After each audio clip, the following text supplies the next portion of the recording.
DJ 105 Just FM. sit in a wee bit that you don't have to lean forward so much. Going to a few intros. Give it a sec. Love on the Hour, DJ 105 FM. Love on the hour. You tuned in to the 916 podcast. Oh, nice. All right, yeah. All right, I got it. Your top picks with 9016. We've got your top 10 in the hour coming up. We got DJ Floyd and Mickey J. Is that you? Are you Mickey J? Do you want a beer or do you want a tea? Who's Floyd? I don't know, actually. Home Audio Entertainment. 9016 Radio. The show for artists of all kinds. Sit down, relax, enjoy the music. Okay, Lord, your turn. Have you guys been watching much of the Olympics? Has it started? Okay, cool. Like a week and a half in, I think. Do you actually not know it was on? No, I mean the podcast. What? The I mean, Olympics the podcast podcast. started. Oh yeah, we're in. Yeah, we're going. Oh, you're kidding. Trying Do I need to to do see it on natural, Harry. Joe's opted not to wear the headphones. You're welcome to wear them or not wear them. It's totally up to you. Okay, cool. I'm going to wear them just so I know what's going on. But you make yourself comfortable. I just hate the sound of my own voice. Yeah, definitely not a very tech savvy sort of fella. Yeah. You are a fella, though. You knew the Olympics were on though, right? Yeah, no, the Olympics. Actually, I've got a great quote, actually. So I was up at the Cliffs Road flat for dinner the other day, and our friend Jack says, Kiwis can fly. Oh, wait, no. Why did I do that in an accent? He's like, Kiwis can fly. And he was watching the diving, and I was like, that's flipping classic. And it's actually quite Flipping like... classic. Yeah, is that a I like your choice of words there. Oh, yeah. Lots of fun. Actually, it was pretty good at making rhymes. Like, don't even know it. I feel like diving's one of the least sort of exciting events. I don't know about the diving. Oh, do you reckon? I don't find it that thrilling. Is it straight diving or is it like when they flip and stuff as well, though? Do they even have straight diving? Is that a thing? No, I when think they it's just go, flips. whoosh. I guess it's like cliff diving, eh? Yeah. No, they're doing the whole Yeah. I reckon it's sick. circulation. My teacher can at Polytech was real good at it, eh? True. Hannah Joint. I've never actually seen it like in person, but I always skip it. I feel like all the water sports I just kind of skip instinctively. I don't find them that as exciting as anything else. I don't know. Something about jumping off a board, getting some rotations in, and then hitting some water is actually pretty, I don't know, it's like anyone can do it. Yeah. I suppose anyone can Well- run 100 metres as well. Yeah, that's true. Apart from the water part, not everybody can swim. I suppose it's quite Everybody fun. can jump off a ledge, though. Yeah. Yeah. I find the diving can be quite gnarly. Like, definitely heard about people that have flipped off, and well, you know the ones where they're facing backwards on the board and they do a Yeah. forward flip, but they jump backwards. Like Yeah. people that smack their head or something on the board as they flip off. Like some of them get so damn close to the edge of their board that it's like, holy shit. The opposite of a gainer. Yeah, it's pretty gnarly. But that seems like an Olympic sport. Like I have all these newfound things that are in the Olympics now that just don't feel like Olympic sports. Like I think the just incorporating anything into the Olympics Yeah. now just seems sort of like, to me, when I think Olympics, I think track and field, I think the swimming, I think like the Throwing, shooting, yeah, all that sort of stuff. But like team sports, I really struggled to enjoy in the Olympic thing. Like watching the basketball games and like football's okay. This rugby sevens, like I don't know, I might get hated on for that, but I like the rugby I don't sevens. like I like watching rugby and I like the concept of the rugby sevens, but I just don't see that as an Olympic sport. Like to me, that just doesn't seem like a sport that makes sense to be in the Olympics. Like when you think about, to me, like in terms of a medal earning sport, like a genuine first, second, third sport to me comes from something like a sprint. Like you've got 8 or 9 people lined up, they're running, it's the first 3 people get the medal. That makes sense to me. When you have like a tournament tree of things, and it's usually in those team sports, you end up with essentially 2 third place people, which either just both get bronze or they compete for the bronze, which to me just seems weird. And they're so drawn out that like the medal winning sort of concept to me just sort of feels lost. I don't know, call me an old head, I don't know, but just I feel like some sports just shouldn't be in it. Like beach volleyball. Yeah. I love volleyball and I don't mind watching beach volleyball. I wouldn't flick to it if it was on. I don't hate it as a sport, but like as an Olympic sport, I don't know, to me just seems weird. Yeah, I don't know. I just kind of look at it a bit like athletics at school. And those are the sports really like, I don't know, like shot put, I don't know, javelin, and I don't know, those real traditional sports. Yeah, like, it seems more in the Olympics. That's sort of the essence like, of what I'm trying to say is like these sort of older sports. Is it Greek or is it Roman? Or I have no idea. I don't know where any of the tracks of stuff stems from. But that's like the super old, original. Yeah. the Like I Olympics. think if you went back to like the what the original Olympics was, like not the modern Olympics, I think as they refer to it now, like the original Olympics in Greek times, I believe. Yeah. I think that was purely just like a track and field event. I'm pretty sure.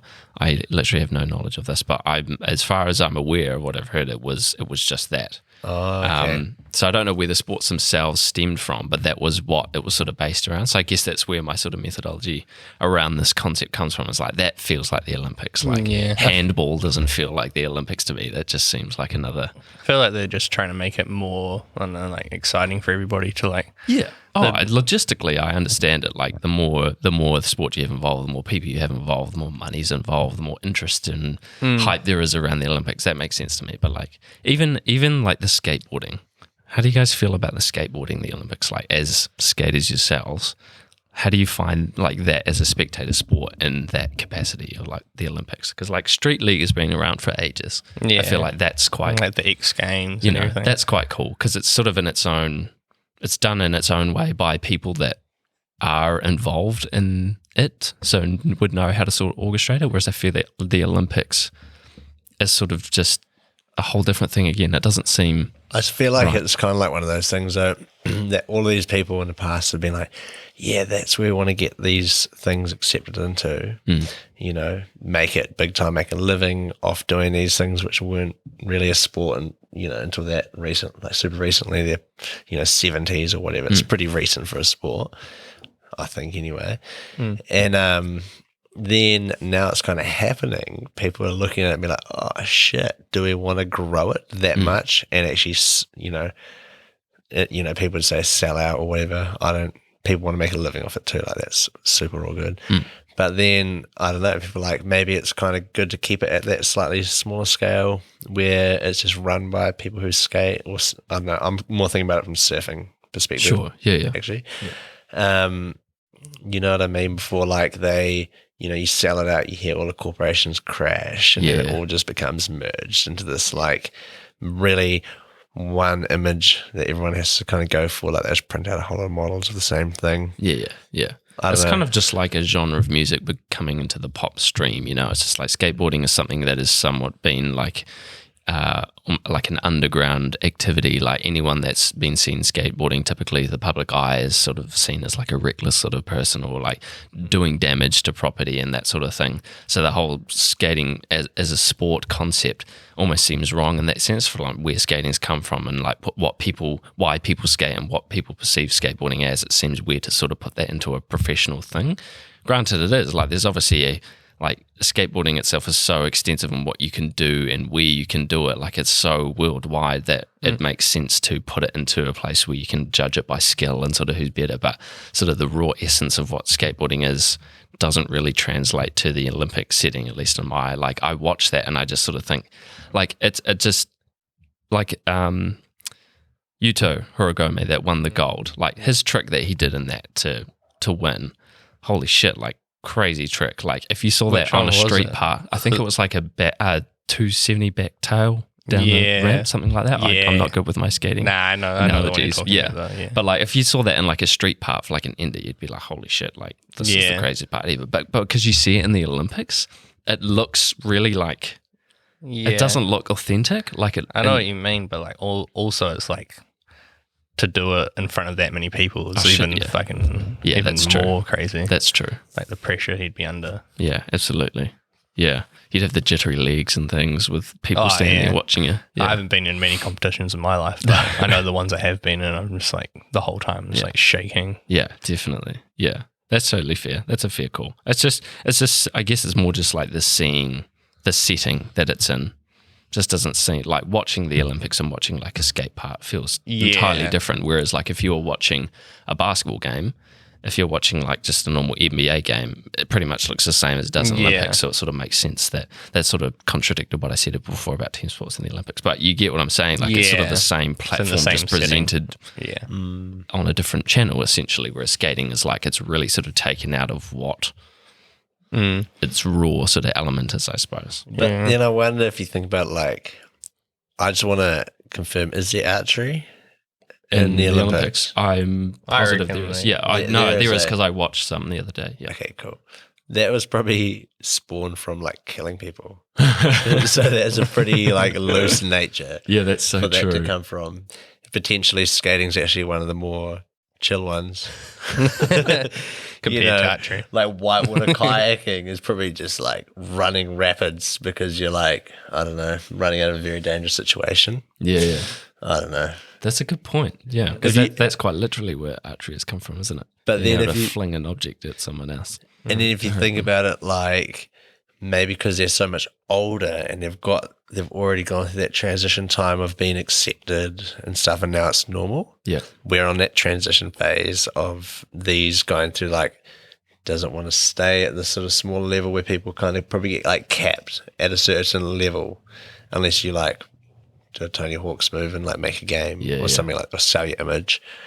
But maybe if you went to that next level where you've got way bigger sponsors and like, I don't know, you're sponsored by car brands and all these things, you know, you kind of, there's a bridging point where it's going to go in two directions, I feel. It's cool that skating itself now is a platform that you can make like a career out of. You know, you can become a professional skateboarder and live that life and get paid to do the thing that you love. Like that in itself is fantastic. And if people choose to take that path and end up achieving that path, that's on them. That's just what they've been able to get out of it. But I just know there's a big side of skating culture that looks.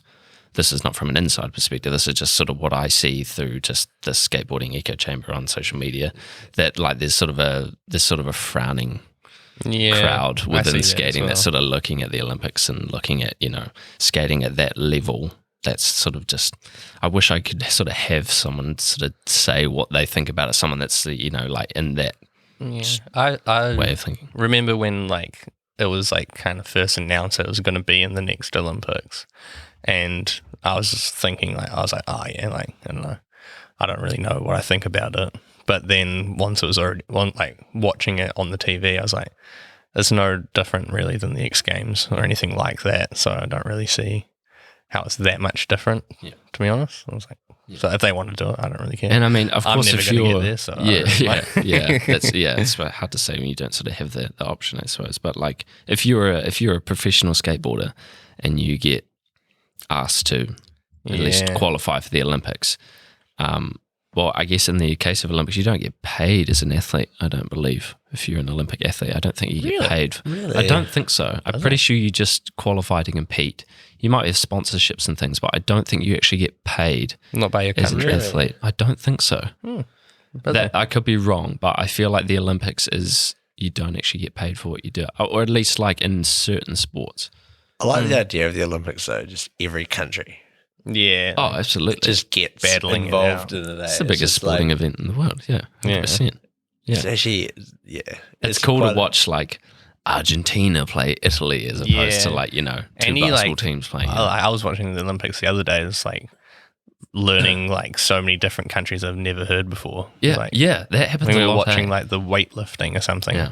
There was all these dudes coming out with like, I don't know, like, you know how they have like the 3 letters to like say what country they're from. It's Yeah. like, where is Like, that? what? Where is that place? Yeah, It doesn't make there's sense. just tons of random ones, and that catches me out every Olympics. There's always one that creeps in. I'm like, what is this? Or like a new name for a country. Yeah. And it's all political stuff. Like I know all the Russian athletes are not competing for Russia. They're competing for they're referred to as the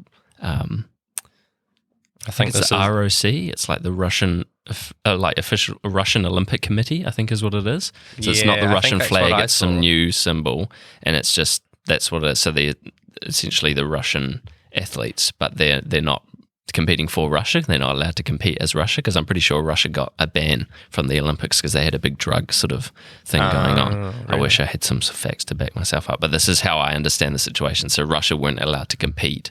They were essentially banned from the Olympics. So Really? now Was they have this to compete recently? under this, or at least within the last Olympics and now. So they've had to compete under a new name, which is the Russian Olympic Committee. So when I first saw that, I was like, what the hell But is then this? surely, I don't know, surely they are making money if they're willing to, like, I don't know, Potentially in that sense, dope themselves to win. yeah. Potentially you actually do have money sort of riding on it.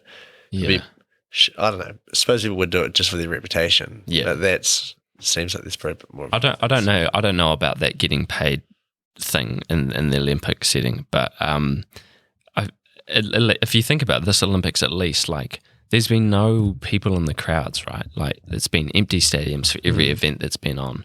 So there's no, like, revenue coming in from people buying tickets to go to events. So if athletes are getting paid, like, where is that money coming from? You know, Yeah, like, that's true. the Olympic Committee or whatever will have money, but it's not really there for paying athletes, I presume. You know, it's to go to, you know, the countries to pay for their new stadiums or however that works. Again, I have no idea, but, like, it just doesn't seem like there's a budget there to pay all of these athletes from around the world for competing at the events. It's almost like, to me, it seems as though it's like, this is the Olympics. This is the top tier sporting. Like, you want to be here. Like, we're not trying to, like, come on guys, let's do an Olympic thing. They're like, this is the elite sporting status. Like, you want to be here. Like, you have to qualify to be here. I don't think they're going to be paying athletes. This is the to do pinnacle that. of what you People can work, achieve you in know, the sport. 4, 8, 12 years of their life to compete in Olympic events. Like, like, obviously if you'd won, you know, there could be revenue that comes from your success in the Olympics. You could win a gold medal and then get, like, a deal with some company to advertise their product. But from the Olympics itself, I don't believe there's any revenue from that. And there's a lot of, I think there's a lot of golfers. Like, if you look at sometimes you see an Olympic sport and you think of a sport and you immediately associate that to an athlete. So you think, like, golf, you immediately think like Tiger Woods, for example. Yeah. But he's not in the Olympics because he's not getting paid for being in the Olympics. Yeah. So it's almost a waste of his time in a sense. This is not directly speaking for Tiger Woods, but, like, as a concept. Sorry, like, Tiger. yeah, as a concept, like, he's going to play the competition in Europe somewhere where he's getting where he's gonna paid, get paid. millions of dollars to play in that event. You know, he's not going to waste his time in the Olympics because he doesn't give a shit. Exactly, it's just his time. He's you know. already Tiger Woods. Exactly. So you often have, like, you don't have those big names competing in Olympic events because they're out doing other things. Like, even like. I didn't realize how many of the NBA players are in the American basketball team for the Olympic sport.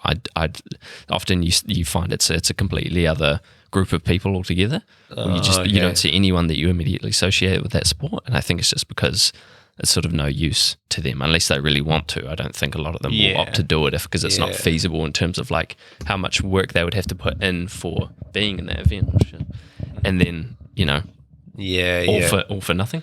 Yeah, Or except, you know, that just the sort of the title or the medal, of course, in itself is something to achieve. But But if they're already, like, I don't know, got a big name, don't they have, like, a successful career? They probably don't feel like they need to do it yeah, exactly. unless they wanted to, like, have that under their belt, like, Yeah, and being an Olympian. That's right.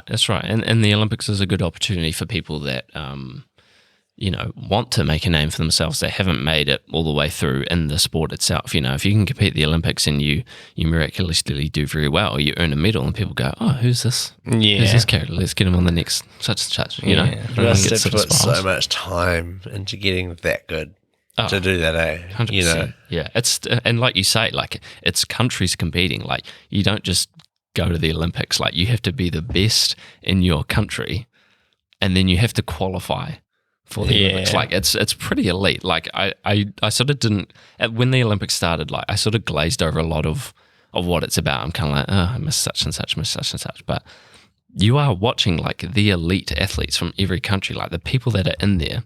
You know, the two people that are competing, they might not look like much, but they're the best person in their country.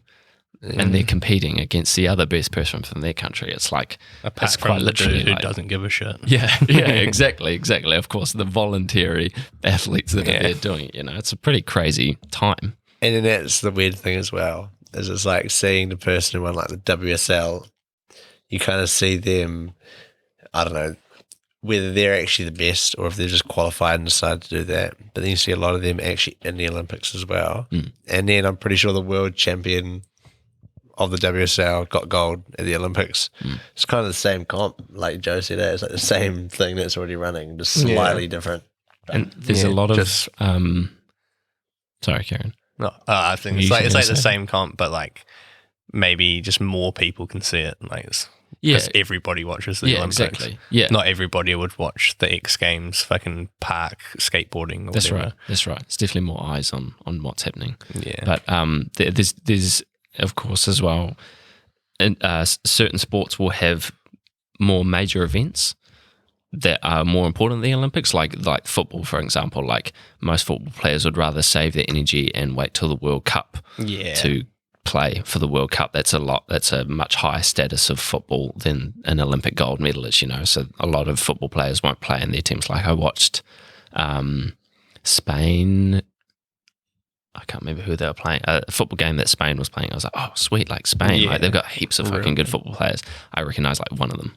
I don't know You'd any of the think players that on the team. like the government would like be like, oh shit, like we'll just pay, like if they have all these mean athletes, we'll be like, all right, we'll just pay them mean money to surely be in get our this gold. Olympic team so that they bring home the gold for us. Yeah, exactly. Yeah, I you'd don't think know if so. that's how it works, but like, No, goodness knows, and that'll be purely up to like the respective governments of each country to be able to even do something like that, if it's even sort of plausible, But yeah, it's kind of a shame really, because a lot of people will probably tune into a certain event. Like a lot of people probably will be like, oh yeah, Olympic football, Spain's playing Italy, like fuck yeah. Like biggest like footballing countries in the world, and then there's just hardly any players in those teams. It's like, who are we actually watching here? Have you seen Cool Running? What is that, a movie? Yeah, it's about the Winter Olympics. So, and it's about bobsledding. And these Jamaican guys, they're like going to be the first bobsled team to get into the Olympics. Oh yeah. Actually, Yeah. I have. It would have been years and years ago. I watched it but in high school. As soon as you said that, yeah. Crack up. That's a classic film. That is good. And there's the other one, and the guy, he's a skier. Like no one wants to do like the skiing big ears or something. And he is just it like something eagle or something like yeah, that? yeah. And it's like he's like a special needs guy. I think potentially, yeah. I don't know if Yeah. the movie made him out to be like that or not. I thought he was just like a bit of a witty character, but maybe I just like was pretty, I don't know, naive to the whole movie. But it was a couple of years ago. It was a good movie though. I don't know. I feel like all the Olympic like any movie that's revolved around the Olympics is going to be some like, you almost know sort of how it's going to end. It's always going to be some magical sort of like ending towards something. The underdog. Yeah, fucking exactly. triumphs. Exactly. Yeah. What's that other? There's some movie. Pretty sure it's based around the Olympics where it's like a track athlete of some kind. Triathlete. Jesus Christ. I can't remember what it's called, but it popped up on some streaming service recently. I thought that might be. I know that's like a classic Olympic film, but yeah, that one you talk about, I do remember that now. That was a good film. Yeah. Cool Running was a sick movie as well. Yeah. I watched that in high school. We watched it in English, I'm pretty sure. I had to write like an essay about it. That might have even been where I had seen it, because I know I have seen that in some way, shape, or form. Yeah. But what was it about it that was like in English? It was movie studies, maybe. yeah, in English. Oh, it might have been media studies. We had to write like an essay about it. And it was what was the essay about? What was the movie about?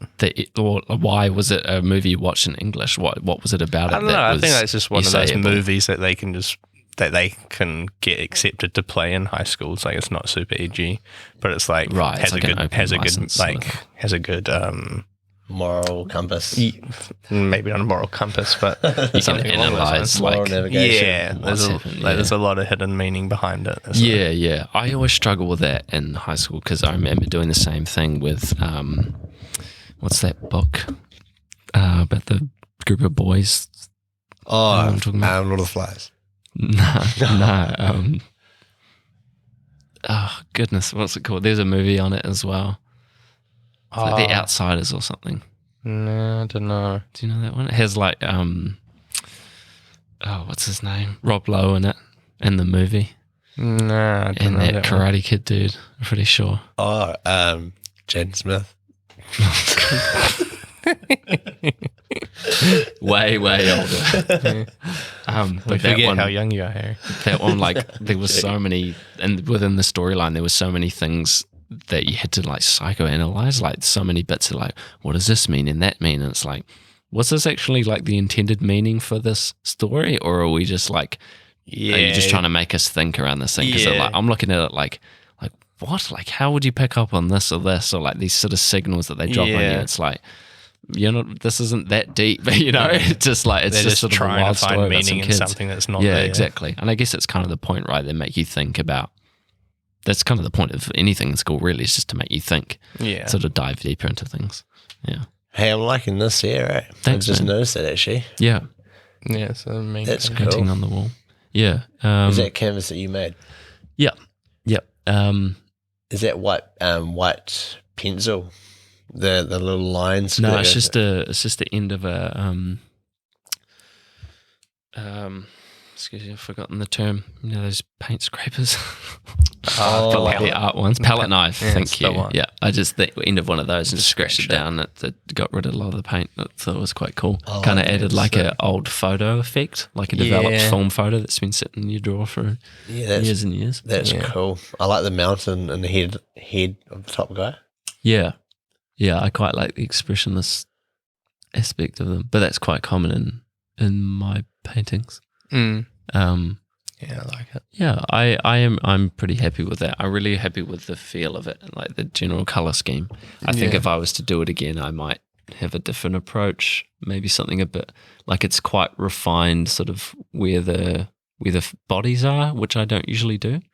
Yeah, I don't know. It's I try not to overanalyze things, but I'm definitely Like how happy with you've the had general. it like quite dense around where the bodies are, kind of thing. Yeah. Yeah, it's supposed to be sort of a tight-knit group of people. Not that Yeah. I really had any intention of portraying that, but that's just sort of how it came together. How do you guys sort of approach your work, like when it comes to something that's figurative? Like Harry, you don't have a lot of figurative works. Joe, you sort of got the odd maybe a face or body here and there, but Yeah, I You don't try. do I too don't. much of I that try sort of not to do too many faces or people or anything. does it frustrate you, or are you just not how your work wants to be?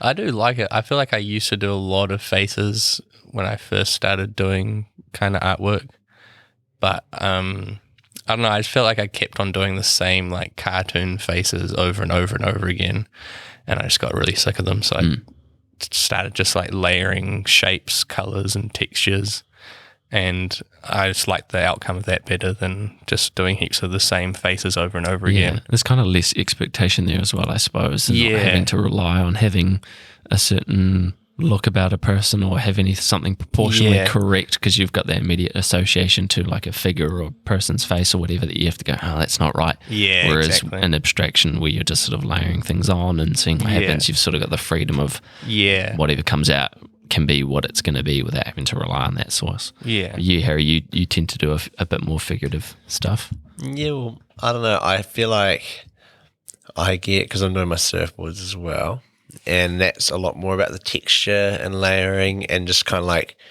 you know, more or less, yeah, being a bit more abstract. So when I actually get the opportunity to pick up a paintbrush, I quite enjoy, doing like faces and stuff. And ideally, one day when I do enough of them and get good enough at it, it'll be like realism is like the ultimate goal. You want to get there. But I'm just stuck in the phase of making it look like a cartoon, which is like not a bad thing. It's feel just like- part of the journey. Yeah, absolutely. And I feel like in the context of you making boards, someone's probably more inclined to have like a cartoony character on their board as opposed to someone's face, you know, just a Yeah. really nice drawn face, you know? Yeah, exactly. It's kind of like about just, I don't know, like embracing the sort of, there's definitely a similarity between, I reckon you can look at one of my pieces and another one, you can sort of see similarities. Yeah. And I like the idea of like embracing that a bit more. Yeah, And I not think that's worried important. about like running away from that and be like, I'd like to change this. Just be like, okay, that's cool. I'm going to just develop that idea. Definitely. And in your case in particular, where you're making a product to sell, and by product I don't necessarily mean like what a painting would be, but like something that someone's going to use, to be able to recognize a board of yours through your artwork is going to be quite important for just you as sort of from a business perspective, for someone to go, oh, is that a Harry Bergman? Like, yeah, like, oh, I could tell by the artwork, it looks very much like this other one of his of sort. Then that sort of all makes sense, whereas you're like, well, this is quite, who did that? Oh, that's a Harry. Well, that's sort of cool in itself if you can get to that conversation arises where someone's going, oh, that's a Harry one as well. Well, that's quite different from another one I saw. And they It's can nice to have tell that it's diversity. Harry Bergman just by looking at it. But I think it's sort of both of inevitable. You can sort of always tell, like, especially if you've seen enough of their work, you can sort of always tell an artist. Like, you can always be like, oh, I'm pretty sure that's a Joe Griffiths. Oh, I'm pretty sure that's Harry. That one you posted recently, that surfboard, that had Was that the quite one? a bit of painting on it. Was that the one with the swordfish? Yeah, that was sort of more. Like, you've done quite a bit of artwork on your boards, obviously, but this one I noticed was there's a lot more than what you usually do. Yeah, recently I've just decided that, doing timeless art is the best thing, because it's like, I don't know, you make boards quite influenced by the, current phase of surfing or whatever. But timeless art, you can look at that in 10 years and it's not too edgy. It's just like, anyone I see can what get you're it saying. and just be like, this is cool. Sure. And it's Yeah, not too much, it's not too little, and it's happy. Yeah. I was doing a lot of like blackboards and stuff last year, and I'm not saying I won't again. One thing is I get really hot in the sun. So I went away from that because, you can get warping and stuff, and white is like significant difference especially up north. But also, you're just working with darker colours, and it's kind of like, I don't know, you could look at that in a few years and you're like, oh, this is just like, I don't know, bright colours is actually just happy. Yeah. You pick that up and you're like, woohoo! But yeah, I don't know. Especially So on I'm a gonna- surfboard. Yeah, for sure. So I'm just going to try and get a bit more into that program, and I have been, and I've been loving it. Definitely. But then, hand paint, like painting with brushes and stuff and oil paints, I kind of like a bit more like moody paintings, I suppose, because black, I really like working with black with oil paints, so you can really get that shadow of light Yeah. and dark. Quite a lot of your paintings have a lot of like black on the back of the person as well. Yeah, so I was actually just, funny you're saying that, I was just looking at Kieran's one and how he's gone black on the outside to light it in the middle. I really like that because it centers your eye into it, whereas my ones were a little bit different. They're like the guy and then black around the perimeter and then kind of fading out to lighter in the edges. But looking at that, I actually quite like that in reverse because it kind of focuses your eye into the center of it, which is something I might try and work into one in the future for sure. I like that. I can't say that was a conscious decision, but it sort of just so happened that in this case I had done the background first, and I'd sort of had just chosen the red, the yellow, and the black just sort of immediately on the palette. Those are the colours that I want to work with, and would just wipe those colours on with a cloth and just create a gradient effect. And sort of before most of this yellow went on in the middle, it was really just that really dark gradient, and then the characters went on, and then the yellow went on. So it kind of was an unconscious thing that happened.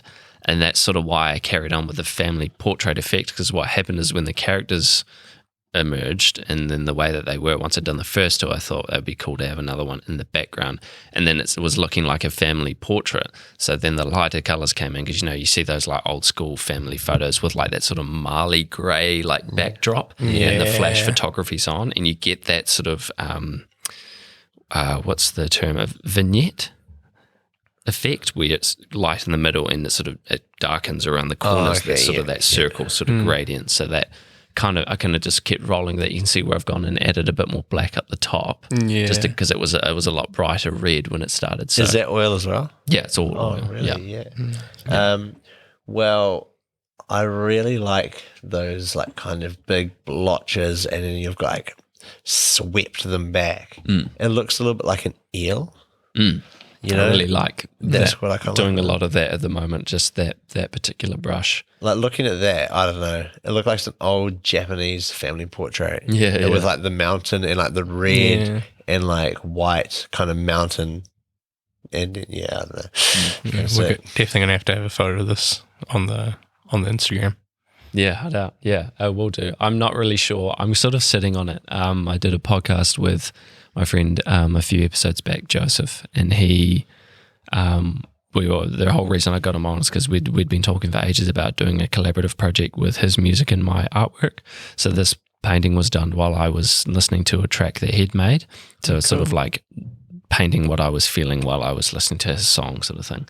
So I've sort of been holding it onto it here in case something happens from that, because the idea is that it's sort of ever flying. He creates a piece of work, I create a piece of work, then he creates a new piece of work based off what I've done, and then I create new work about it. And it's sort of this ever-ending loop of just like art and music. So I'm sort of just holding on to it or not showing too much of it until we might end up with something. But you can definitely see this painting in that podcast episode. Put it up on YouTube when we start talking about it. I put it there, so if anyone wants to see it, they can go and look at that's that. what I was painting. So, so the people out there can see what we're talking about. Yeah, you do have to do a deep dive. So it's not directly in the public eye, but it's there if you know you want to do it. It's a nice way to do it. But yeah, it was really fun. I more than anything, I just like working on a big canvas. Yeah. I know, Harry, you're one for working on very large canvases and very large sheets and things. Yeah. Quite satisfying. Yeah, it's nice, eh? And it's always too small, eh? So it's always the problem. Do you think you sort of, when you're looking at a bigger surface, you almost like compensate for that by doing the work larger? You do the figure larger and you sort of lose room still?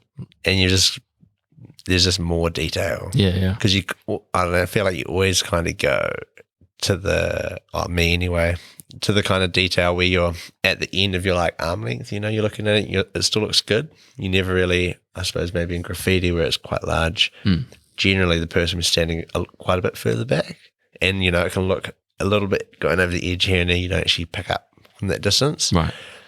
But yeah, I suppose just because I was like hand painting, finishing up on some of them, and it's a little bit like getting real close. It's like, where do you draw the line? Like you're standing so close, you can't see the detail anymore. Be quite important working with such a large material, surface, whatever, to have to step back constantly and sort of look at what you're doing, because you sort of you don't get the full grasp of what you would on a smaller surface. You can sort of get that immediate. And it's hard when you're like recognition and work. standing back and you're like, all right, I'm going to go do detail in that part, Yeah. that bottom corner, and then you go into it, and you're like, oh, I have to stand back, Yeah. or else I'm just like, you know what I mean? Yeah. It's quite tricky. You That's can like probably lose yourself when you're standing too close. Yeah.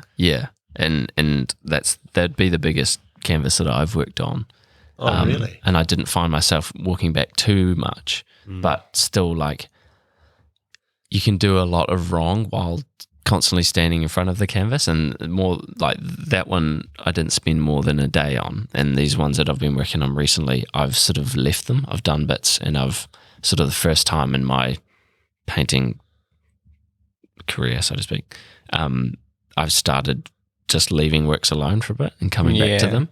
And in doing that, I've actually been doing that specifically during the process of stepping back and looking more.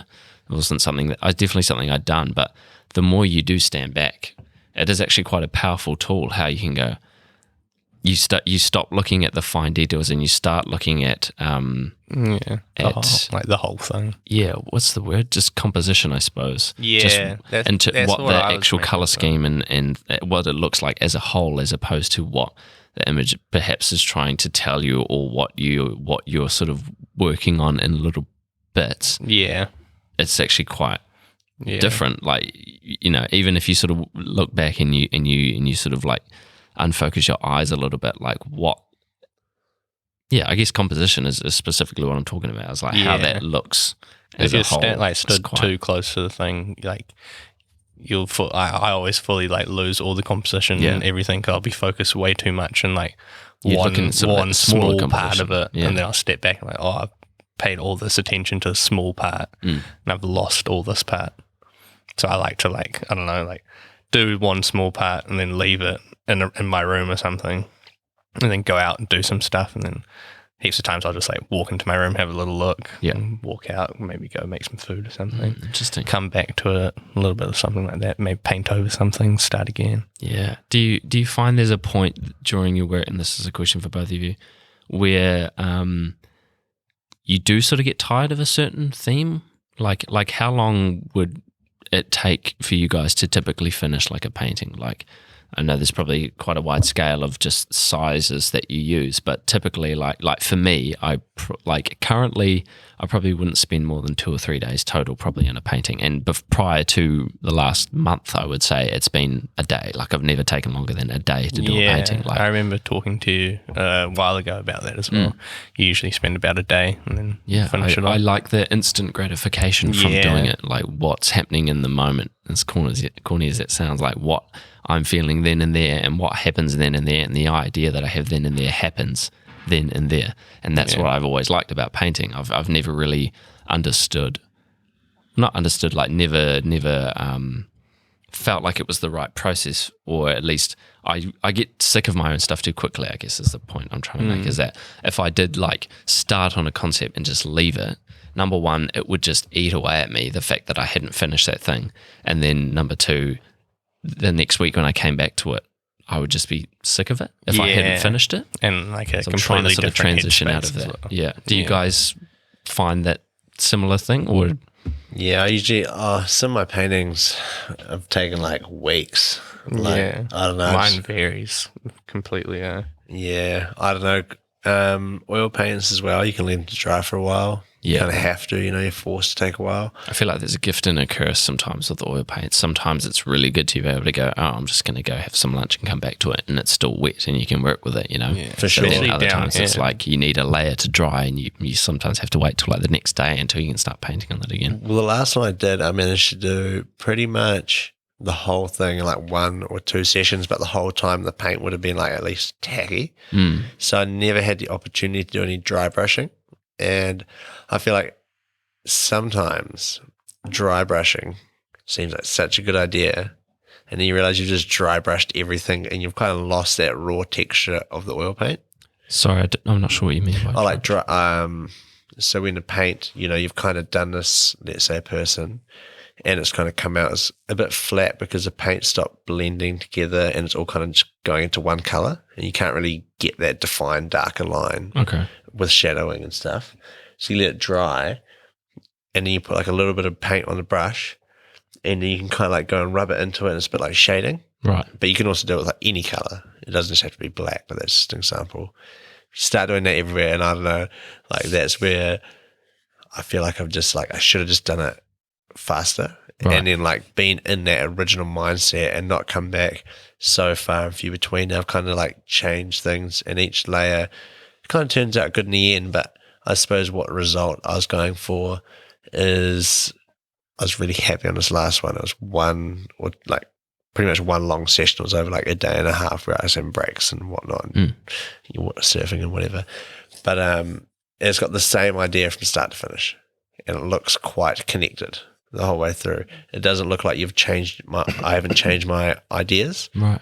It's not like super scatterbrained, whereas some kind of are, but that's kind of their own thing, which is fine as well. But I don't know, something to think about in the future. Yeah, interesting. I suppose the question itself is sort of subjective, depending on what medium you're working with and what you're actually doing with your art, or not necessarily what you're doing, but what you're painting. Like if you're painting something that's super photorealistic, like your approach to that probably is going to end up being days on end, because you're so sort of technically trying to get things right, and like this sort of you might not leave yourself any margin for error because you need it to be so precise that every movement you make is really crucial to the overall result. Whereas what I do and a lot of what I see in you guys work as well, and particularly you, Joe, is your application is a lot more I suppose aggressive and just sort of impulsive and leaving it up to chance for some parts of it. Like just in terms of your brush stroke, it's sort of like you sort of almost are being surprised by what is happening as you're doing it, or like what your expectation isn't always the reality, which sort of leaves that room for that sort of exciting element of what the painting brings. So I guess in that sense you can afford to sort of be quick in your approach and not spend so much time because it's sort of it all comes together quickly. Whereas if you're trying to do like that real perfect hand or something, you know, like you're going to be sure that everything you do is right. So you sort of end up taking more time doing that work, which I find insane, really. Like that concept to me, I could never do it. Like if I can't get something, like even if I tried to draw something realistic, not photorealistic, but, you know, proportionately correct, if we're talking about like a person's face or body, whatever. If I can't get that result like within an hour, you know, it's gonna eat away at me, or I'll just start something new. Like anything that I do, all the other things that I dabble in, whether it's skating, music, whatever, if I start making a beat and I'm not happy with that beat, like sort of within that first 20 minutes, half hour, it's gone. Like I'm on to the next thing. Like I just can't spend time on things. But I'm slowly learning. How to do it. And it is really quite rewarding when you get it right. And this is what's been happening with these recent paintings that are there, is that I do a bit, and if I start to get frustrated, or it's not looking the way I want to, or it's not really leaning in a direction that I'm happy with, then I'll just leave it. And I've been coming back to them and being like, oh, okay. Now I've got an idea for something, because there's already an image there, which I didn't have before. It was all sort of happening in the moment, which is interesting. If you know your destination, you know when you've arrived. But if you don't know your destination, you don't know when you've arrived. That's so you're kind of really like going through it, and you're like, I often find that in the earlier phases, I get to a phase and I'm like, I could end this right now. This sounds hectic. I could end this painting right now, and I would be happy with it, and pretty much everyone who sees it would like it. Can you just speak? Oh, sorry. I was getting real dramatic. You know, I could like leave it now, and like I would be pretty happy with it. I think other people would see it and like it as well. Like it's just like nice colors and stuff going on. Or I could just try and push it a little bit further and just see what would happen if I just sharpen this a little bit up. And then you just kind of keep on doing it. And now you've started drawing that line in the painting. You're like, all right, now I've got to commit. I've taken a step. Now I've got to do it to everything on it. Sure. And it's kind of exciting to just keep on doing it. You get the phase, you're like, okay, I could leave it now. Definitely. I'm actually going to just do something else. And then it's really, I've been, I don't know, experimenting with how busy you can get something. And then by the end of it, you stand back and it was almost like all those little pictures have actually just created a pattern from a distance. You know, that's kind of like fun. I think that's really important what you're saying there about like pushing the boundaries, because that's always something that I was really scared to do as well. I had no problem with sort of during the process trying something sporadic, and in my case it's usually throwing some paint on to get like a splatter effect or a drip effect or something that's really expression based. And sometimes that can go really well, and sometimes that can go extremely poorly to the point that it sort of just ruins my day, that didn't go well, because now I've got paint everywhere and I can't fix that. You got to try it out. But you got to do it, because it could be the happiest like mistake that you make. And aside from just the application side, I've been looking at or implementing this, I should say, where you think something's done, or you sort of get to something, you're like, oh, it's starting to look really good now. Like compositionally, it looks really good. I like the colors. It's quite good. But maybe it could look good with another little bit here. But I'll just leave it. But recently I've been like, fuck it. Like, you can't have every painting perfect. Like if it's going to get ruined, it's going to get ruined. But it could also just really like heighten what you've done. Like I'll show you guys afterwards and talk you through a wee bit about this particular one that happened. Like I thought I'd gotten it to where I wanted. It was really minimal. It almost had sort of an airy effect where you sort of just had this really bland background with just a figure sort of there. And it was kind of, all the attention was sort of drawn to the character, which I liked. And that's sort of why I'd stopped initially. But I just wanted to, the little thing in the back of my mind was like, this is not enough. There needs to be something else happening. And so I'd come back to it the next week and just started doing more stuff.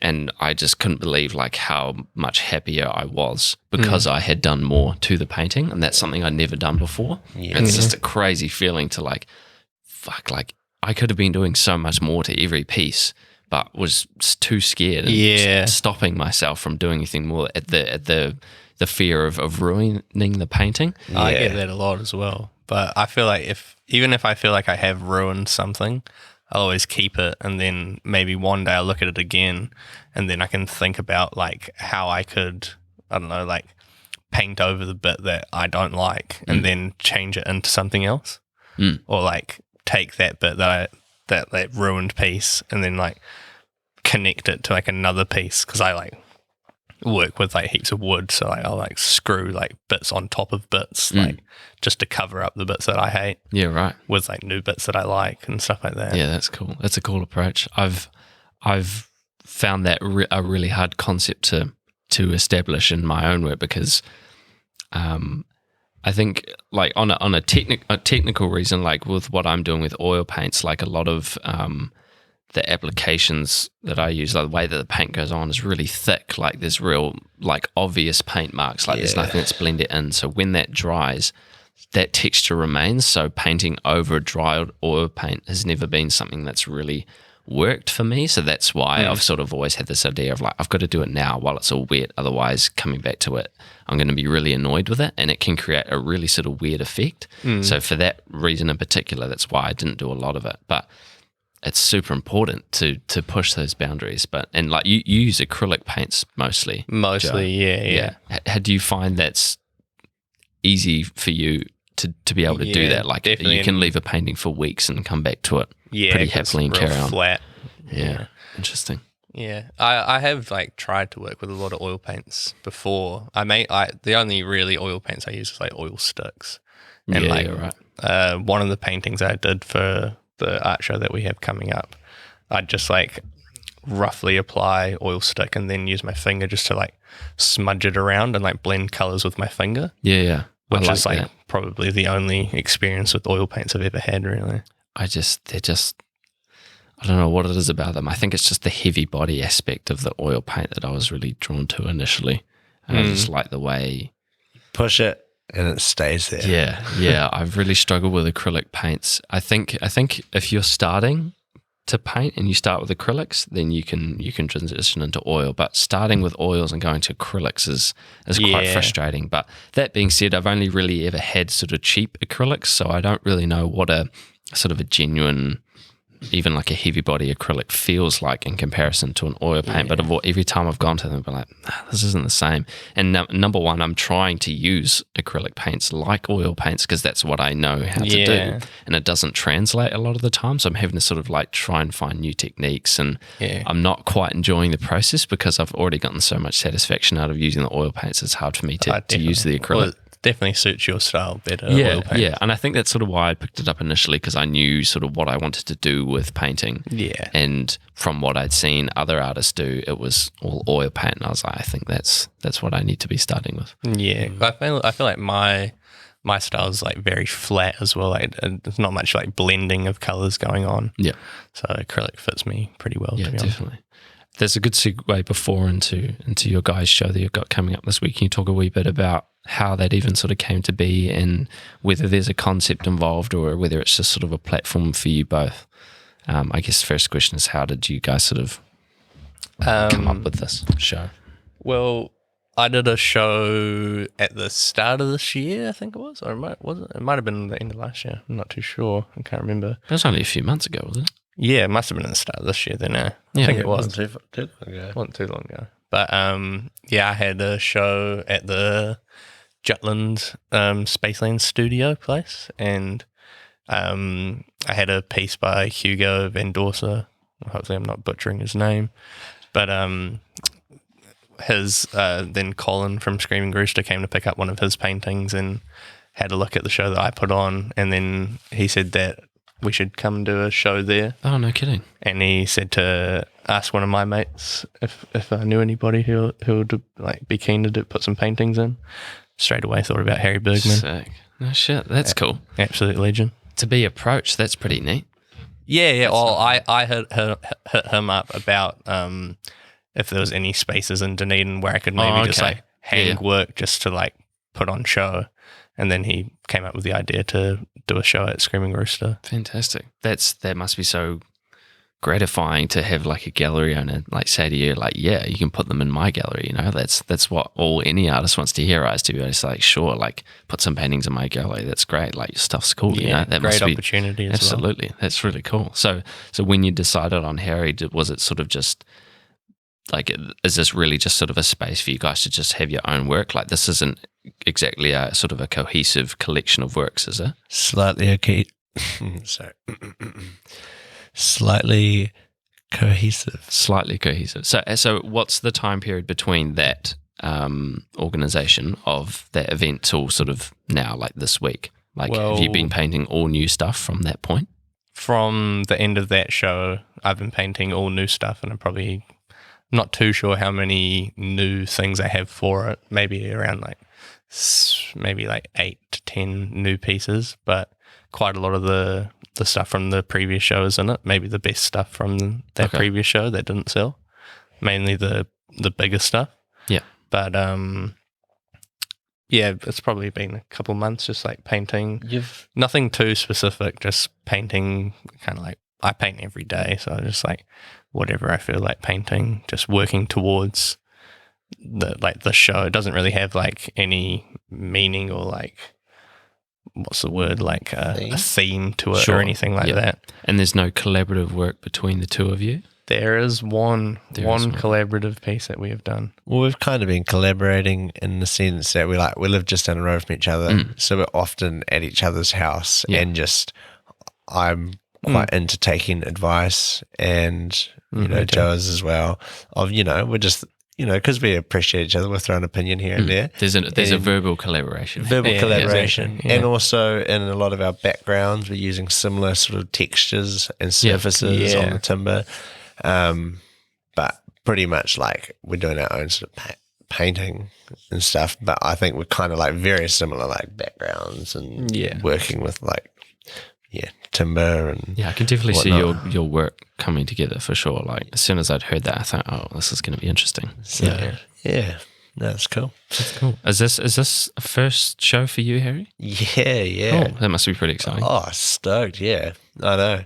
I said, Joe, give me a call one day. And at first I was like, oh, well, this sounds like a lot of work, a lot on. And I started thinking about it. I was like, no, this is an epic opportunity. Absolutely. And I was super keen. So Fantastic. taking it pretty serious. I think I've taken it very seriously, actually. Yeah, you kind of do. You sort of immediately become serious, don't you? Like, to put, the opportunity to put some artwork in a gallery, you kind of like, you switch on to that mentality. For sure. But I got to say, Joe's been doing the mahi. He's been doing a lot of admin behind the scenes. Yeah. For sure.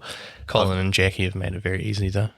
Cool. Oh, that's good to hear. So I've just been trying to, just get the last, I don't know, because I had a lot of bits that I was kind of like, they were 90% done here and there, like I had never quite said it out finished. And that's prompted me to finish the last of these ones.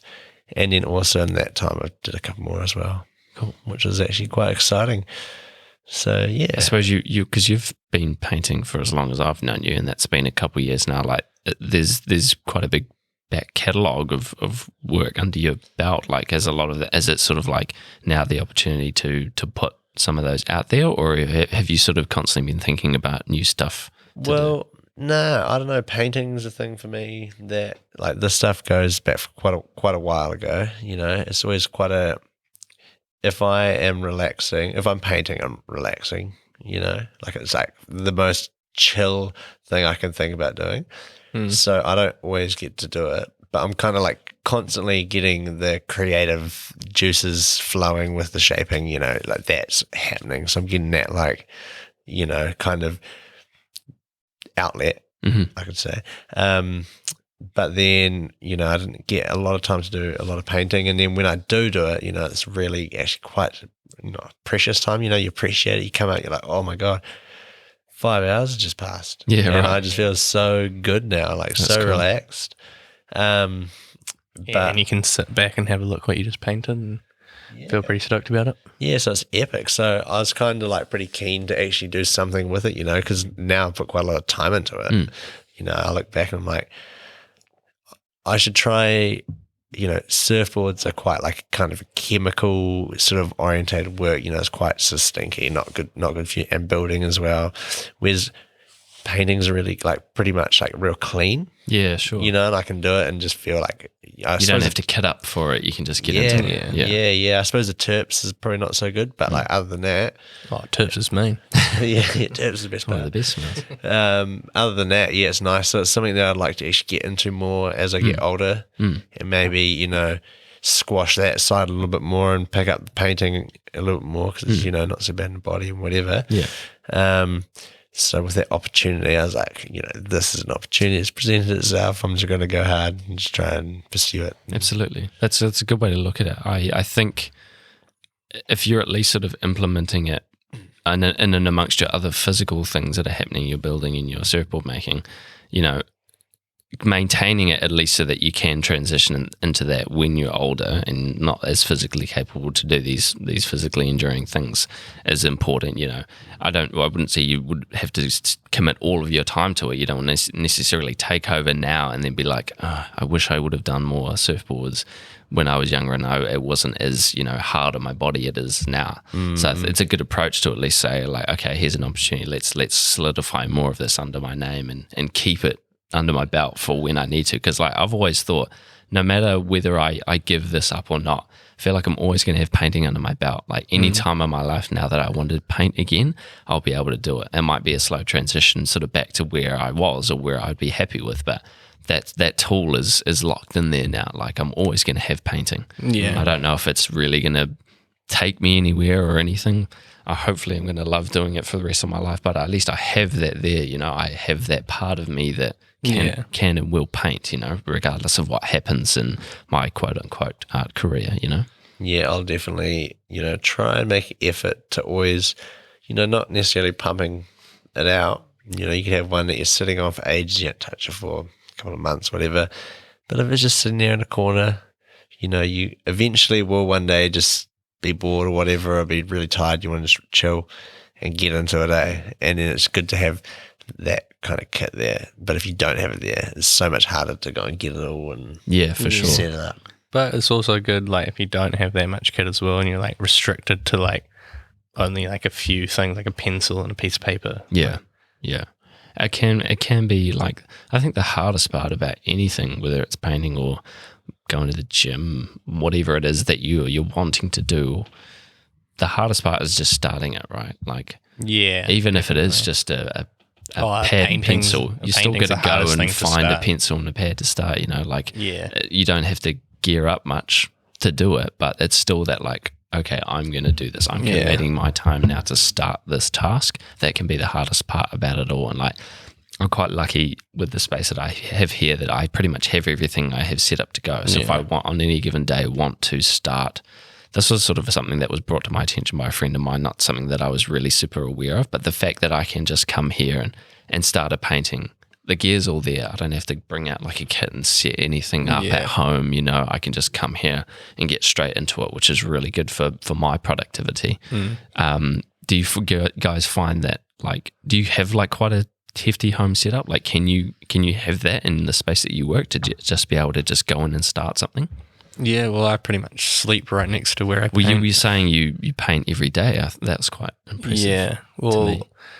I don't really have a studio, but if I did, if you're going to call it a studio, it'd be my bedroom, Studio Yeah. room. my studio bedroom. Yeah, I find that that's foreign to me. The painting every day thing. That's not something I have or do. So I'm quite intrigued by that concept. And I know a lot of artists do, but I'll ask you bluntly: do you get sick of it? Like painting every day? Surely there must be some days Oh, where you definitely. like. Are you quite literally saying you paint every day, or is it kind of just like, for the most part, you're painting at least a little bit sort of every I'd say day? at least a little bit every day. If it's if it's just like a square or something, but because it's in my room, I'll like, if I haven't painted at all that day and I'm going into my room to go to bed, before I turn the light off, I'm got all my art stuff around. Yeah. There's the piece that I'm working on.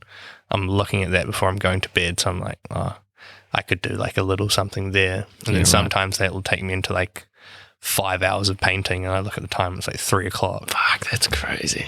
But sometimes, that's like maybe it's one of the negative parts about having your studio in your room. Yeah. Well, I mean, Or it's one of the positive Depends how parts. you look at it, right? Yeah. Like, I mean, because I don't have that. I don't go to bed looking at my work going, oh, they could just use something here or there or make it style. I don't have that. Like my time is purely committed to. Sorry, my time spent painting is purely just on the fact that I've gone to the studio that day. Like, my I've work's always not wanted that, around me. yeah.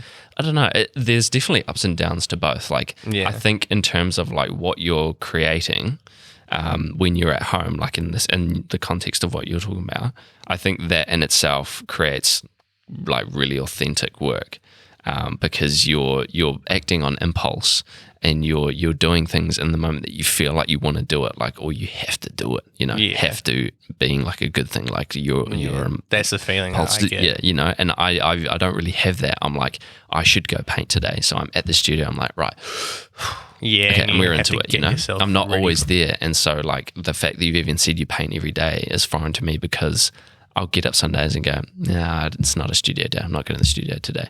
But if that painting was at home, I might have gone, Yeah, you can't look I away could from have it. started something. You know, it's right there. It's staring you in the face. You sort of have to do it. So I think in terms of your actual end product, I think it's quite healthy to have that relationship at home with your work where you're sort of comfortable. You can go and make a cup of tea or go Yeah. out for a walk and come back, and it's there, you know, like, but there's obviously beauty in the studio space as well. So it's kind of just, I guess, if you can see both sides of it, you might be able to sort of analyze. I have the home experience to a point.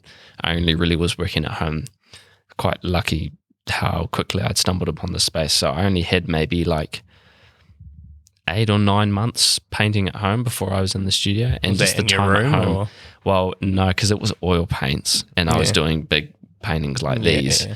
Couldn't really do it in my room. It was Yeah. stinky and it just like messy, and you know, so I had to sit up in the lounge with a drop cloth on the floor, and Well, it even just got that, real like, you have stale. to sit up and everything. Like, Yeah, exactly. And just with flatmates walking around, and just wasn't ideal. Even though they said it was fine, I was like, I know this is not good. I'd come I home. and it'd can't be, paint in the you know, living room, eh? No, it's too many not a distractions. vibe, Yeah. Yeah, that's the hardest thing. Is like, you know, people want to yarn, but it's like to some extent you kind of got to just get in the zone. Yeah. Yeah. Definitely. And that's what's the beauty of the studio is you are getting in the zone. Like if you can set it up real nice, like, and you would do if it's your own space, you know, you set it up the way you want, the things are in place where you want it, the time's all on you. Like that's the best time to be in the zone. You can really lock into something. I can put a podcast on or a album on or something and just, whew.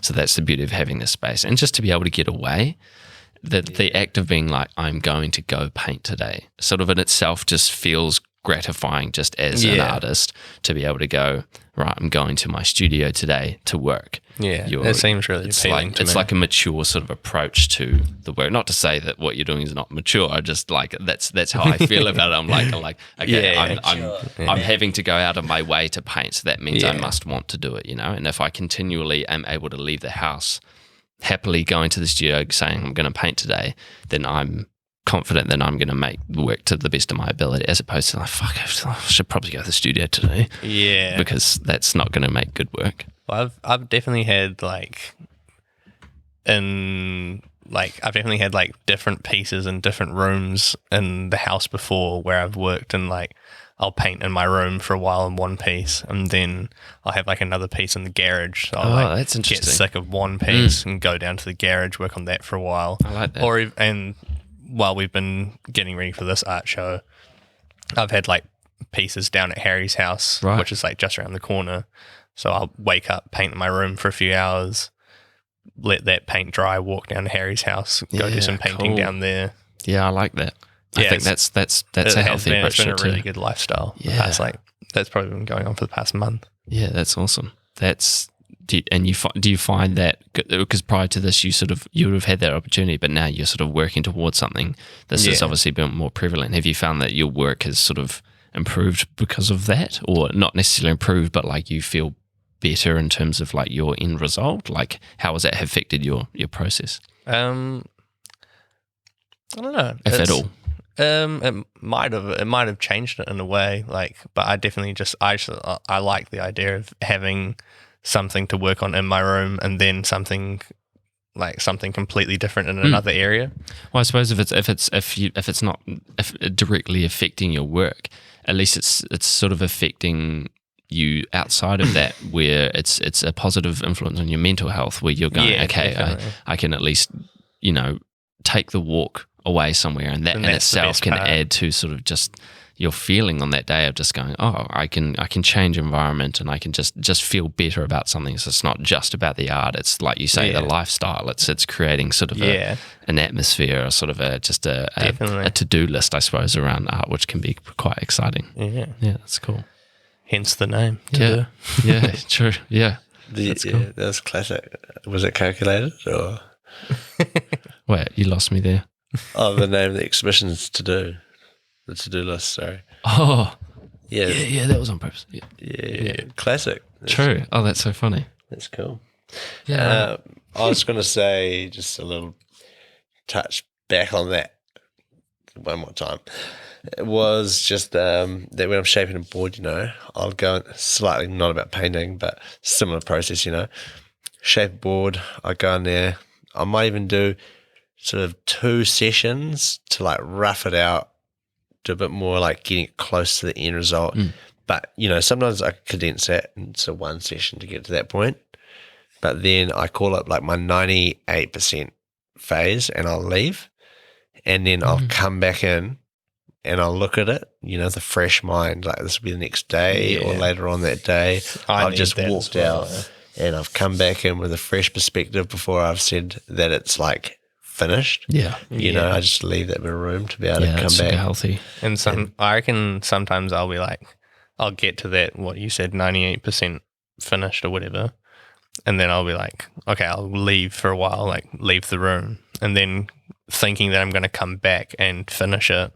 And I'll come back into the room and like, nah, that's it. I'm done now. Yeah, yeah. For sure. The last piece I did was like that as well. It's almost giving yourself another perspective, Yeah. like it was someone else's. You sort of think, okay, well, because you can get so caught up in the way that something looks or it feels at that point in time that to come Yeah. back to it with quite, it is quite literally like having fresh eyes. Like I know that you get that a lot. Like there can be a physical fatigue aspect involved in that as well, especially if you spent 4 or 5 hours on something. Like the way that you look at that is so almost like fuzzy. It just it's kind of like it seems done because I've put so much work into it. Whereas when you do come back the next day, I know it's the same with like audio stuff too. Like if you're mixing and mastering something for too long and you've got headphones on like this and you're doing that for hours on end, like you do need to take like a 20, 30 minute break so your ears can like refresh and adjust, and you can come back and you go, oh, whoa, okay, so that's different. I need to do that. And Yeah, that same 100%. principle where you do quite literally get a fresh perspective. It's interesting how your mind plays tricks on you like that. Especially like that when you're in your respirator and you got your headphones on, your respirator, your That's quite overalls. immersive. It's like full, Covered up like that. You're pretty much, it's like you're going to space. Yeah. I saw you the other day. You have to wear quite a bit of kit when you're doing your surfboard stuff, eh? Yeah. No, you don't have to, but I choose to because I want to stay Alive. safe, eh? Yeah. Yeah, stay alive. You don't actually have to. Oh, Is it just the dust We aspect? should. Yeah, I don't know. We should. A lot of people don't. But I try to. Yeah. I think that's wise. Yeah, Absolutely. definitely. Like the amount of I've never really seen you in action, but I can imagine there's a lot of dust involved. Any really inhalation. of I've been anything in the too much shaping bay and it's bloody awful. Pretty in there. hectic. So dusty. Yeah. So dusty. Not while he's shaping, but like going in after he's been shaping, it looks like snow. Yeah, So you it's have to. Yeah. But yeah, with the mask and now it's very overalls and stuff. So there's no like with glues and resins or anything like that. There's nothing that's toxic. It's purely just the dust that you're wearing that for. I guess the fumes and stuff would be pretty toxic. For pretty much all phases of making surfboards is just not good. So it's like the dust in the shaping bit, you keep the dust out for that situation. And then it'll be the fumes where you're glassing is pretty bad. Oh, okay. Because it's pretty stinky. Yeah, right. But you wear a mask through all of this. And then the sanding as well, the fiberglass, and then the spray paint. But other than that, it's all good. Other than that, yeah. Other than every aspect of it, it's fine. It's obviously This- something that you keep coming back to. Like you obviously love doing it. Like the end result is obviously something that like how long does it take you to get from A to B? The surfing part's good, yeah. A to No, B I being do. sorry, start to finish. No, I do love it, eh? It's cool. I don't know, it's something I've worked on for ages, so it's kind of nice. It's just, you just know it, but So you're always you can learning. pump them out too. pretty quickly now? Is the process quite the same, or does it vary from, because every board's essentially different, isn't it? I've seen you pump out boards before. Yeah, I can definitely pump them out. Like, I can make them like pretty quickly to like, I can do a board in like 3 days. Would be pretty I have quick. no ballpark, so I'm just going to presume that's really good. Yeah, I don't know. That's probably like not even that good compared to some people, but that's like 3 days and I'm happy with it. Yeah. You know, you could probably Like do it a full lot. days? Pretty much, Yeah. yeah. It's a hand shape a full day, glass a full day. And you're like, I don't know, if you're real fucking epic, you could do it like pretty quickly in the morning. Oh, it'd be like half the next day, like 2.5 days. But yeah. I suppose that's pretty impressive. 72 hours is the quickest I've made. Sure. But that was like one off, not doing it again. It's Yeah. stupid hours. Comes a point with your own work, if you're doing commission stuff, that it's like, this is actually just too physically enduring. Like, it's going to just take more time, and it just has to be that way. You don't want to push yourself up for something. And they don't want to buy something that's been rushed as well. Yeah, I guess. exactly. Well, that's exactly it. It's like now I'm actually at a point where I'm like selling them for something I'm really happy with now. And then if that means I've accounted for the time I'm going to put into it, and get to the standard that I want to have it at, instead of like fighting that battle of you feeling like, I didn't charge that much, I need to rush it. Right. To whatever, do it to the state you're going to feel stoked with it as well. Because it's, someone said to me a little while ago, and it was like, it's actually such a good point. Your reputation is everything. Yeah. And I was like, simple saying, but Definitely. it's probably fucking true. Well, I mean, in your case, your name is literally in the brand. Like, you want to make sure that every product you're pumping out, True. it's going to come back to you. There's pressure on me. Yeah. But it, like, as a whole, it seems like your boards are pretty well renowned as being like good boards. Like, it must be so Hopefully. cool to have like a community of people that are using boards Yeah. that you've made. Well, Nah, they keep coming back, don't they? Yeah, no, it's been pretty cool, eh? I don't know. It's just one of those things that I don't know. I haven't not done it. I'm not going to say I've done nothing to it. Obviously, I put a shitload of time into it. But as far as it, growing a bit and just being able, like, never struggling to get board orders. I've constantly got board orders, That's which is fantastic. pretty, like, sweet. That's the Often dream. a stage at the point where it's, like, too many to do and I'm having to sort of turn some down, which is always a shame. But I just can't let it get out of control either where I'm not enjoying it. Yeah, for I sure. want to stay at Yeah. that level where I'm putting the time into it so the quality's good. I'm putting the time into it so the quality of my time that I put into it is good as well.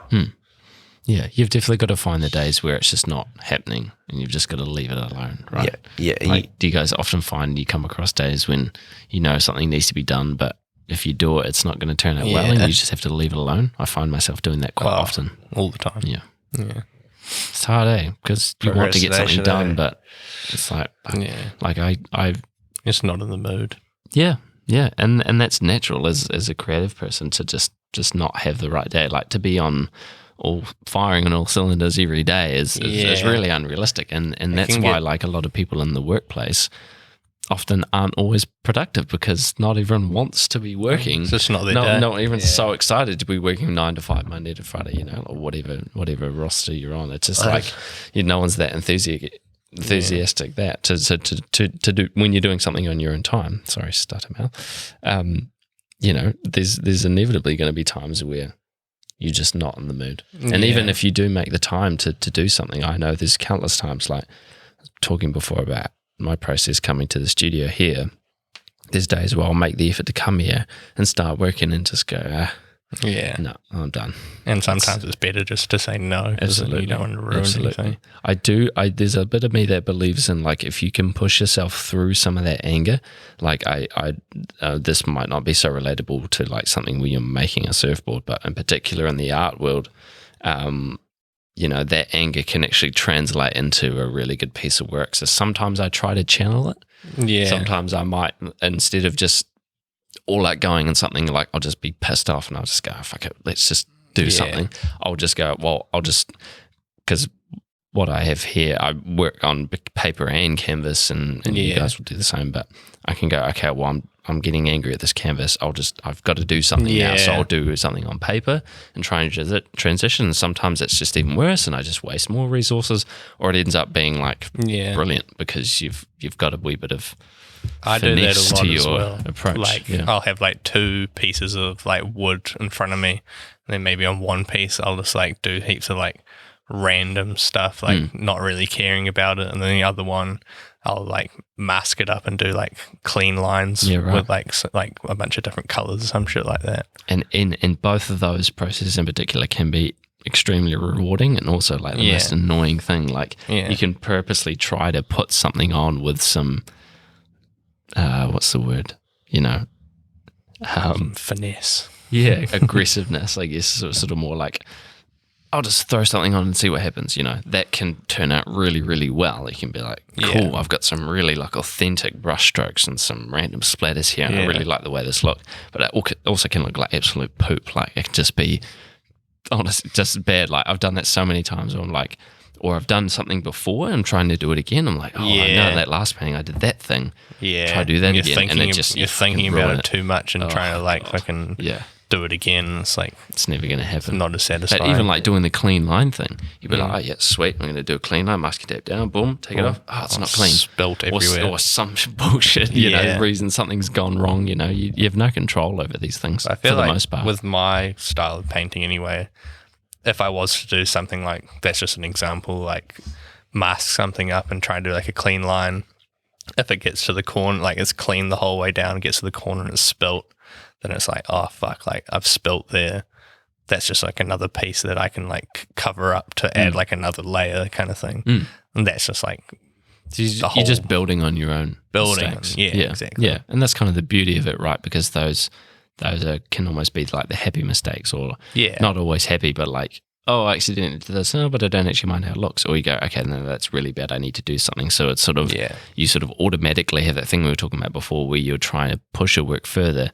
You're almost forced to in some aspects because you make a mistake in a place you didn't want to make a mistake, and you have to end up sort of building more things around it. But that can really go either way. And I'm trying to sort of solidify this idea in my head that not every piece that I do has to be perfect. Like, not every painting that I start has to end up being great. I think it's just as important to leave things alone. And just go, okay, that one didn't work out this time, I'm not touching it anymore. Definitely. As much as you're going, okay, that's a good finished one every time. Because if you do, I think it's so important to, as much as important as it is to succeed, I think it's just as important to fail in the process as well, because and to then be you okay never with learn. failing as well. You humble yourself by going, okay, this is not my day, or this is not working out for me today. This is not a painting. This concept didn't come out the way I wanted. So that in itself means you're ready more for the next one, Yeah. You learn from your mistakes. Because if everything that you make you consider perfect, like, I feel like you're going to get stuck in a rut. Yeah, exactly. You'll eventually come to some halt, or you just sort of lose a grip with what. I mean, this is sort of opening the gates to what art is, but defining what good art is. If someone considers all their work to be perfect every time, I mean, what are we looking at? That's sort of a wormhole question, but it's just like I'm trying to sort of explain the way I think about it. It's like, something's got to come from a place of struggle or hardship, or really like hard working, I feel, to get to something that's sort of authentic. To be able to like not analyze your own work in a way that's negative. And you have to be able negative in itself. to know like what you like and what you hate as well in your own work as well. Absolutely. And that's hard to find sometimes. Or you put it to the back of your brain because you don't want to come to grips with that concept, and it might not be till someone else sort of brings it to light that you go, oh, okay. Yeah. Maybe I have to start. I'm my own biggest critic. Yeah. Definitely. Oh, everyone is, right? It's hard to do something that you're actually like real stoked on. Because he's my biggest critic. What are you doing, man? Give me 6 Weet-Bix and this is what's come of it. I don't actually. That's impressive. I can't actually get that many. But I'm a 3 Weet-Bix kid. Oh, me too. Bit of banana and That's all yogurt. you need. Yeah, absolutely. Do you guys say yogurt or yogurt? Definitely That's a yogurt. good question. Yogurt. Yogurt. Yeah, yogurt. I'm a yogurt kid. It's funny you don't realize how you actually say something until you use it naturally in a sentence sometimes. Yeah, I definitely say yogurt. Yogurt. Yogurt. Yogurt. I would love to meet the person, just to go back to what we were saying, I'd love to meet the person that loves everything they do, you know, and thinks that everything that they do is perfect, because I think that's really rare to come across than someone that thinks that everything they do that is great. You know, I think everyone's going to be their own worst critic, you know, like how often do you look back at something you've done and go, perfection, you know? Never. I don't know if I want to meet him, to be honest, or her. Yeah, yeah. It's a weird thing, and it's it'll affect how you perceive the work as well with that knowledge of that person. It's good.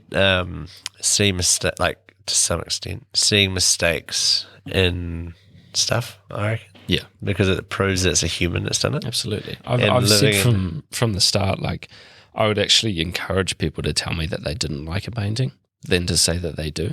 Because the one thing I noticed when I started painting and started sharing work, that everything was positive.